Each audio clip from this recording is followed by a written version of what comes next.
Right, we're going to look at some of their Thai Giants. So the Leucocasia, which is a natural cross between Colocasia and Alocasia.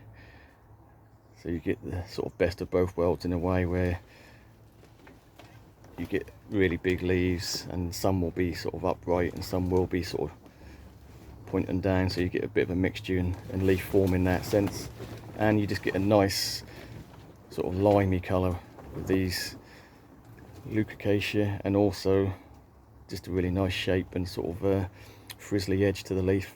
My favourites by far of any Colocasia or Alocasia. Like I say, they're a cross. I don't know what types they're crossed. I mean, I think they're a natural cross. They just happen to, in habitat, do their thing. But first, let's look at the ones we grew from seed. And I don't know if I don't think I even done a video on these, but I got 10 seeds about 2 months ago. 10 seeds, £5. 4 germinated,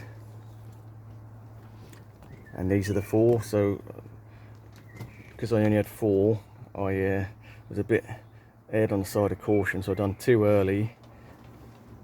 When I say two separate plants I brought out early into the polytunnel, so they've been seeing cold nights and really hot days, and I found that they came out with about 4 leaves, and the 2 older leaves sort of frazzled off with the higher temperatures and the cooler nighttime temperatures. But since that time, so they've been in the polytunnel maybe 3 weeks to a month, and they have pushed out new leaves. Quite slow, but that's due to the nighttime temperatures. We're still not getting really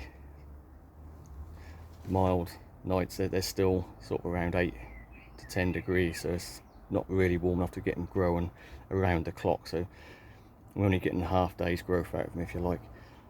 So another 2 here, which I've just brought out last week, and this is a good example with the older leaves sort of frazzling up a little bit with the heat and change of conditions from indoors in the heated propagator.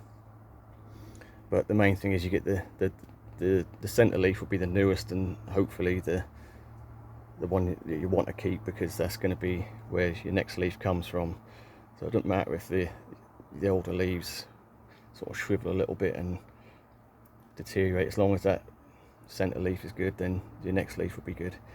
Right, so these ones I grew from seed, and I was hoping the temperatures would be a bit better than we've had, so they've been quite slow, to be fair, and I get impatient, so I did buy a couple off eBay. And so the ones I grew from seed are the standard Leucocasia, and I got 2 off eBay. I think one was £11, one was £12, and the price difference was the £12 one is a Leucocasia Giant, which is supposed to get even bigger than the standard Thai Giant, but this is why I got one of each to see. Unfortunately they're quite different sizes, so it's not really going to be a fair test, and the bigger one is actually the standard Thai Giant, while the smaller one is the Laos. So if it is going to be bigger, it's got some catching up to do. But yeah, nice plants nonetheless. For I think so, this one was 12 and this one was 11, and obviously shipping wise some leaves had to be cut off, but again, as long as you've got that centre leaf, and you'll get the new leaf come up from that at some point. So yeah, I up potted these are in quite small pots, so we've up potted them, so they've had a little bit of root disturbance, they've been banged about, you know, shipping wise, so I'll give them a couple of weeks to settle in, and hopefully now that the temperatures are starting to warm up, we should see some significant growth. So yeah, the best result I've had with Thai Giant is the first year I grew them, and that was maybe 3 or 4 years ago, and I had absolutely massive leaves.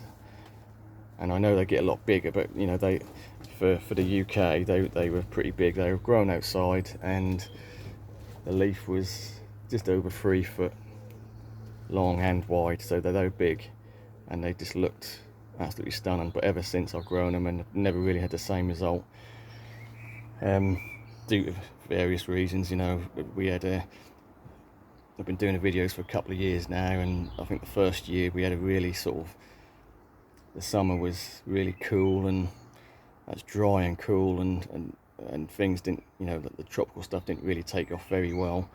Whereas last year, we all know it was really hot and really dry. So again, a lot of my elephant ears and, well, the colocasias specifically really sort of struggled even outside with spider mites, and that's something I've never had outside before, because normally we're a little bit more humid, but that's really dry. Anyway, so we're going to give it another try this year, and I thought it'd be interesting to see the difference between a seed grown, a brought in, and the difference between the Leucocasia Giant and the standard Thai Giant. So that's something to watch. Like I say, we're going to give these a couple of weeks to settle in, and hopefully get their roots in and start pumping up some growth, and we'll have a look in maybe 2 or 3 weeks time and see where we are then.